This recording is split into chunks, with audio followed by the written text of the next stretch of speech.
Hey, what's going on, everybody? Welcome to the Super Lunch Roast Podcast, episode number 107. I am Brendan. We're going to talk about Thor versus Eddie, the Titan weight, the big fight. Okay, whatever. I can try to sound and pump all this out, but for those of you guys who clicked on this video, you obviously know that this exists and that it happened, and chances are you are either familiar with their history or maybe you're just a curious combat sports fan and you saw that this was going on. So we'll talk about that fight, and that's pretty much it. Before we get started, I would ask you to please like and subscribe. It means a lot to me. Shows interest in these videos, lets me know which of these videos people are more interested in watching. So if you do like this video and you like talking or hearing about this kind of stuff, please subscribe to my channel, because it lets me know that, hey, people are more interested in these things, and then that way I can kind of guide my content to better suit what everybody's really interested in watching. I covered the UFC fights already on another video, the last video I did. So if you're interested in those, I already posted it. Let's get started. Let's just get right into this. Couple notes before we. Well, here, okay. So obviously the results. Hafþór Björnsson gets the decision win. And we'll go over round by round what I think happened and kind of how I think the scoring should have gone. But yeah, there's no controversy here. Thor looked better. He looked like the better boxer. I know boxing purists are going to be upset that I said that. I get it. He didn't look like a good boxer, okay? Neither one of them looked like a good boxer. All right? Let's throw that out the window. That's not the case. That's like saying Jake Paul looks like a good boxer. He doesn't. But based off of expectations, or actually, no, not even expectations. We'll get into that in a second, but let's just talk about versus each other. Okay, which one had better fundamentals? Thor did. Which, by the way, if you guys don't know their names, it's Hafþór Julius Björnsson, Thor for short, the Mountain from Game of Thrones, and then Eddie the Beast Hall. Both men were former Strongman competitors. Both of them have competed in multiple World's Strongest Mans. Thor, the more awarded. Both of them have only won, between the two of them, they have only won World's Strongest Man 1 each, right? Eddie Hall, I believe, in 2018, and I think Thor got it in 2020? 2019? Or maybe it was 2017 and 2019. Or maybe he got it 2017, 2018, and then it was Martins Licis in 2019, yes. So both these guys came from the world of strongman. They have since lost weight and gotten in better shape and taken boxing, I would say, fairly seriously and training for this. There was a huge falling out. Thor has accused Eddie of conspiring with Colin Bryce, who is one of the event judges and organizers for World's Strongest Man, to kind of pick better events to suit Eddie Hall and help him get the World's Strongest Man title. Also saying that, one of the lifts that Thor didn't count, and therefore he lost points. And there was that. Before this, they were good friends, as World's Strongest Man competitors tend to be pretty gregarious, right? They're pretty friendly towards each other. They tend to have some camaraderie, understanding that this is more of a niche sport and that they do support each other as much as they can. And they go in it obviously they want to win and they compete against each other and they're trying to get as many advantages as they can over their counterparts, but they're not actively wishing ill will on their opponents, nor do they try to do anything to take away from their opponent's ability to do the competition or the lift, right? See, that's the difference. Even though it's an individual sport and they're competing against other individuals, it's not a direct competition. It's against weight usually. Now, in the past, there have been events where, they did a tug of war or there was sumo wrestling way back in the day. If you guys aren't familiar with strongman and you are slightly interested in the sport in general, I recommend watching you can go on YouTube and look it up. There's a playlist of World's Strongest Man. I recommend watching the 90s. That is my favorite era. The early 2000s is also good. So the 90s is my favorite for a weird reason, just because I watched it back then. and that's how I got into strongman and being a fan of the sport.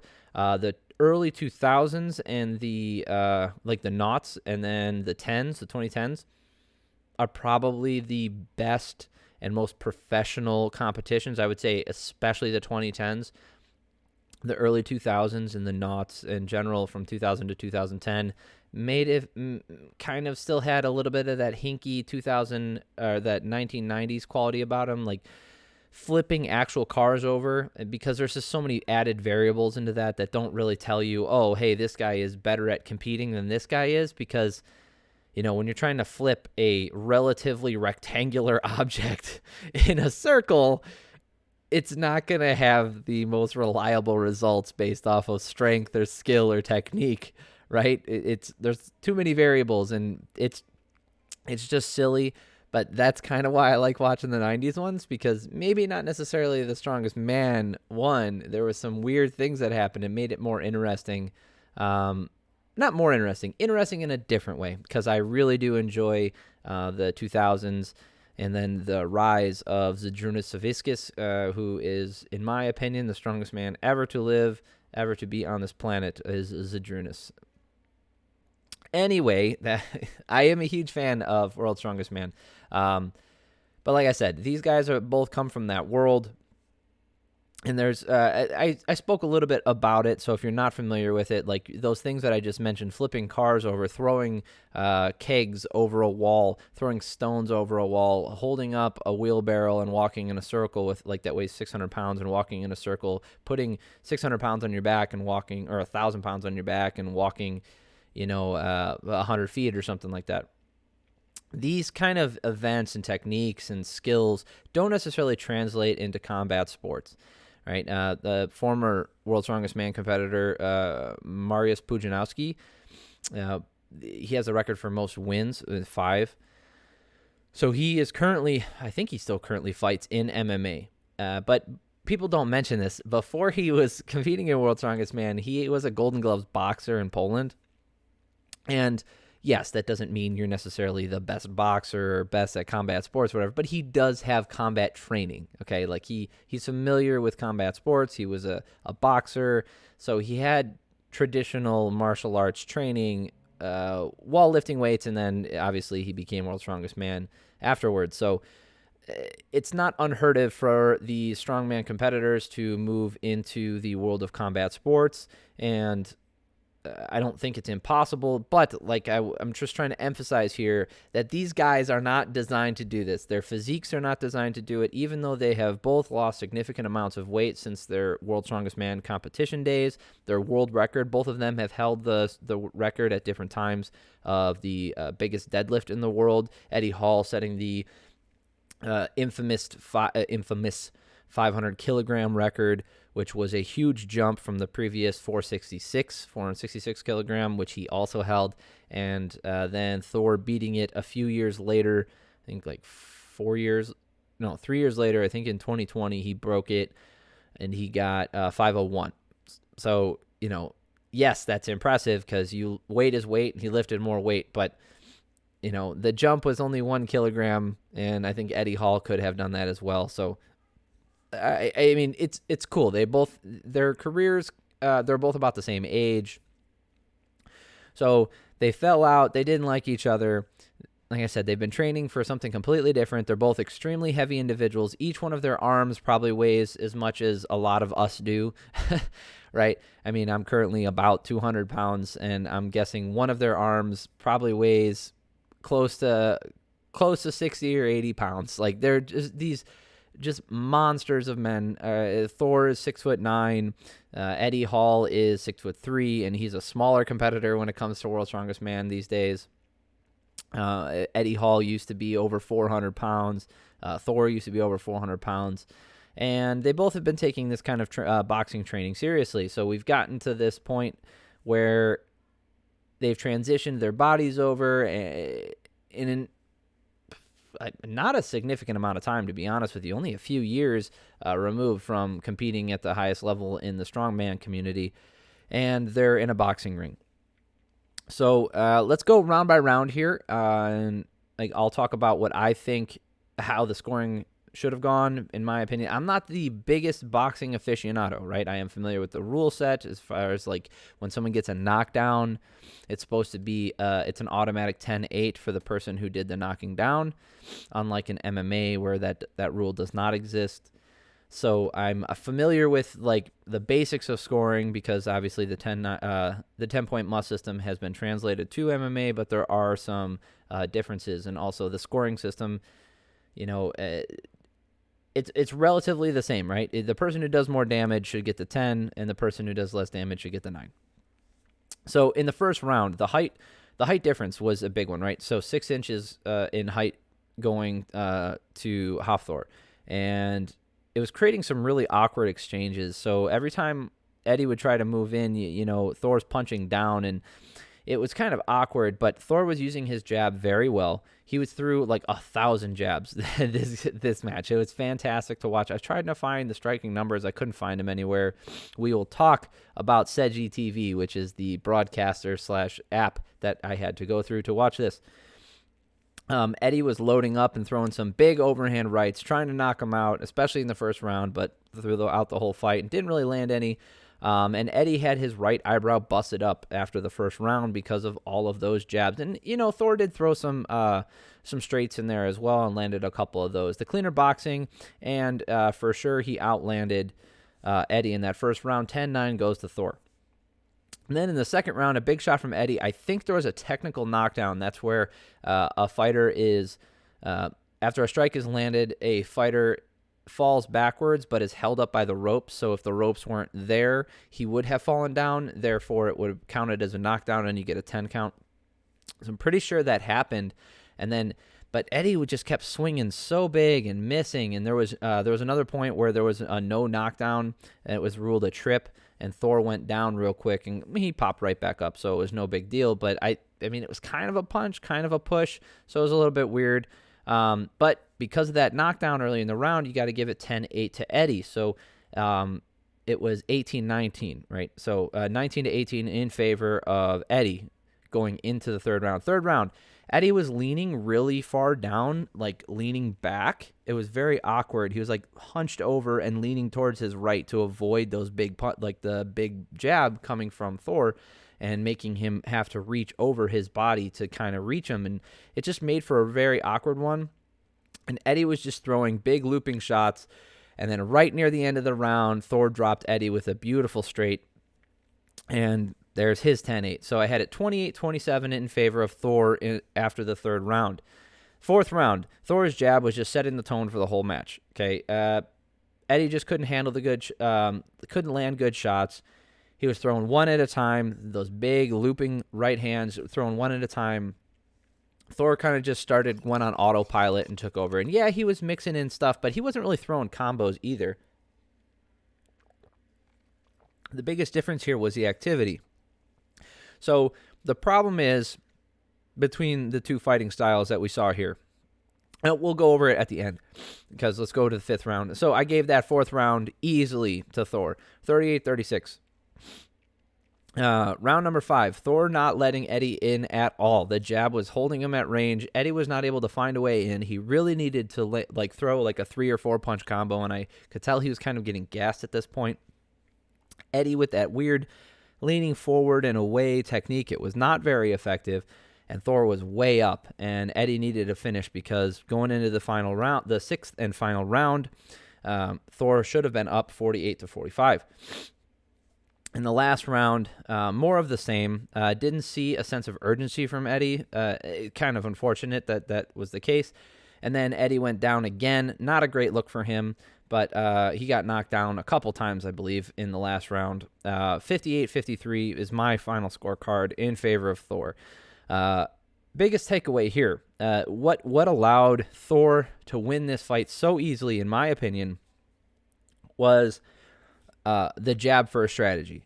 Okay, we say it in MMA all the time. You got to fight behind your jab, But obviously that comes from boxing, and the reason you do that is 1, distance control, and distance management. It's kind of the same thing. So I get to control the distance at which we fight because I'm constantly trying to touch you, right? And then that's at my range. I am controlling the distance of what we're fighting. And since Thor, being the longer and taller fighter, throwing those jabs out controlled distance the entire time. Second reason you throw a jab out, measuring. If I can land my jab, I know where you are in space relative to myself. Therefore, I know where to throw my right hand, or my follow-up, my cross, my straight, my uppercut, whatever my next one, or if I double up on the jab and then throw a hook, I know where you are in space relative to me, and I know how to get to that space because I know where I just touched you, and it allows you to measure the distance to effectively throw another punch. So that's the second reason you do it. And then the third reason, the third major reason, in my opinion, is to score points. Like, you're just scoring. Touch, point, point, point, point. Because worst comes to worst, neither one of us lands anything significant. I out-jab you. I win the round because I threw more at you. I landed more on you. I did more offense. I mean, it's not, none of those jabs are going to knock you out, but that doesn't matter.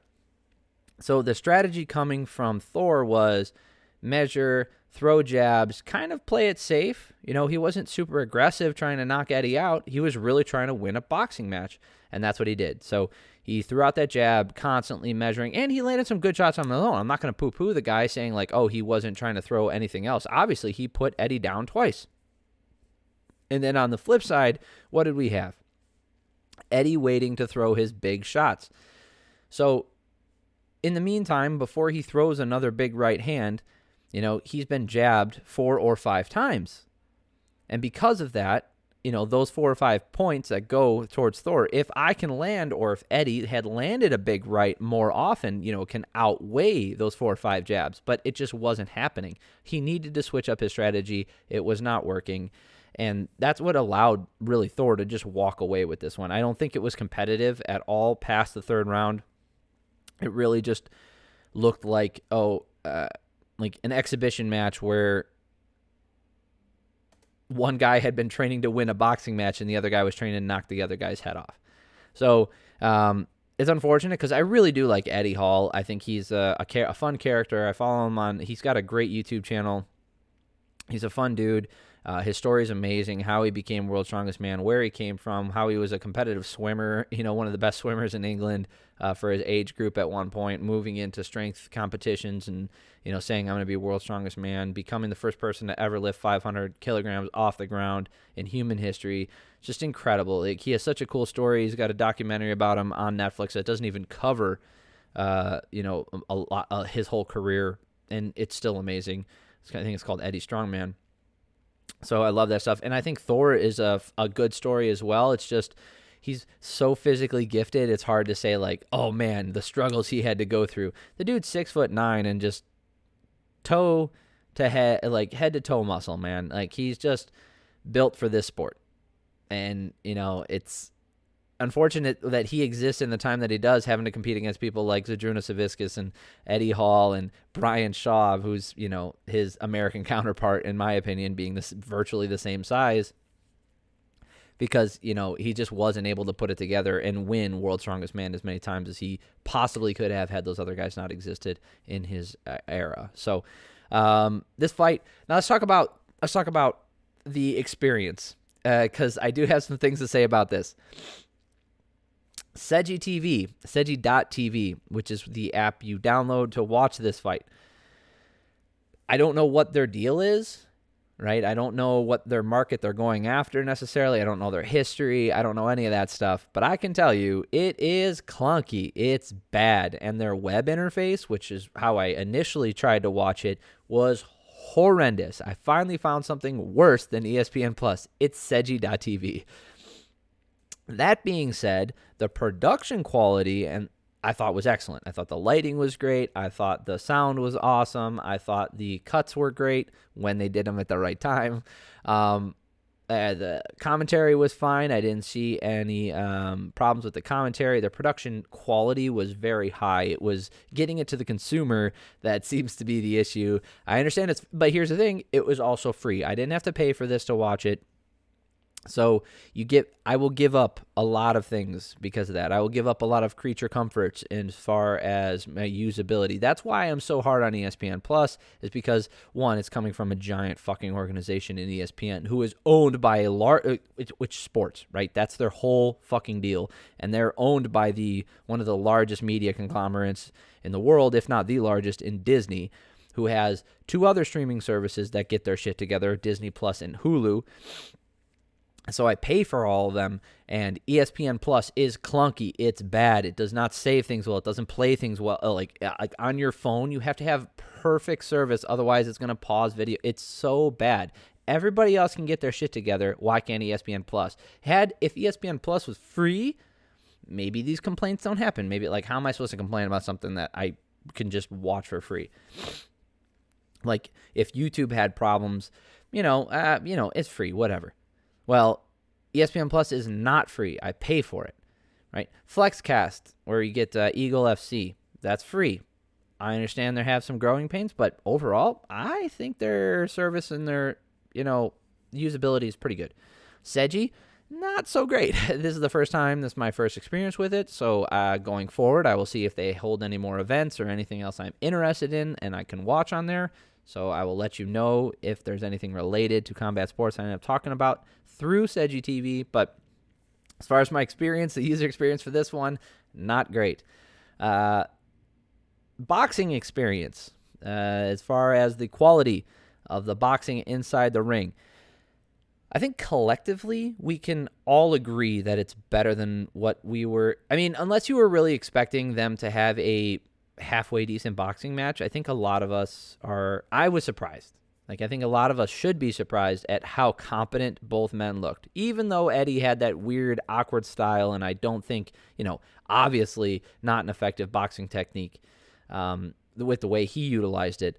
As far as Thor goes, like, he's not a world beater. I don't know if he ever will be, but that doesn't matter. As far as, like, competency when it comes to standard boxing technique, well, he's fine. Here's another one. Both these men are gigantic and made it all 6 rounds. I understand this isn't a 10-round title fight or anything like that, but for 2 amateur fighters, essentially, I know Thor has some fights, whatever, to come out and fight for 6 rounds relatively effectively, and I understand that they were tired, but I've seen professional fighters get freaking tired after 3 rounds, so I don't want to hear that that's not okay. Was it, like I said, we're not watching the elite of the boxing in there, but competency when it comes to their relative experience and with their backgrounds and what I was kind of expecting from some of the other transitional athletes that have moved into combat sports. But, I was pleasantly surprised, okay? And the fact that it wasn't just a stupid slugfest where they're trying to knock each other out because Thor was using his jab, I think that actually elevated, this fight. Had he just gone in there and had a stupid slugfest and they were just... And here's the other thing. They didn't hug on each other pretty much at all. So as far as boxing technique goes, it's actually very effective to lean on your opponent and get into like a pseudo grappling scenario where you are tying. It's called a tie up, right? You tie up your opponent so they can't punch you. No, they can punch you on the inside, but basically, if you're the bigger, taller guy, you can lean on them, make them carry your weight for a little bit, and you can punch your way in and then just grapple a little bit and reduce the amount of offense coming back your direction. You see it used very effectively from like Vladimir Klitschko. He used it for years. So that might be something that they could learn going forward, but what you'll see is in less experienced boxing matches is guys just hugging on each other because they're exhausted, right? Or hugging on each other because they don't know how to enter and they just end up clashing. I've seen that a bunch in these less experienced boxing matches. You didn't really see any of that, so they were mainly just throwing punches at each other. And yeah, Eddie's technique looked like shit most of the time, and it looked weird, but I can't argue that it wasn't entertaining. I thought it was entertaining. I thought it was fine. And at any given time, if Eddie lands one of those big shots, he could have put the lights out. He was throwing them to kill. He was trying to kill Thor. So, overall, what my biggest takeaway from this is, they seem to be appreciative of each other that they both took the fight and that they fought clean and nothing really dirty went down. I hope going forward we can get a more professional and more understanding and forgiveness between these two guys, because I don't think they don't need to have this animosity. I don't want to see it. I like when they're friends. I don't know. Maybe it's just me being an optimist or whatever. Anyway, takeaways, like I said, fun to watch. Sedgy TV needs some work. I thought the viewing experience was pretty good, and overall, I enjoyed it. For something that was free, and two guys that I have a lot of experience or a lot of information about, coming from a different sport, that's fun to watch.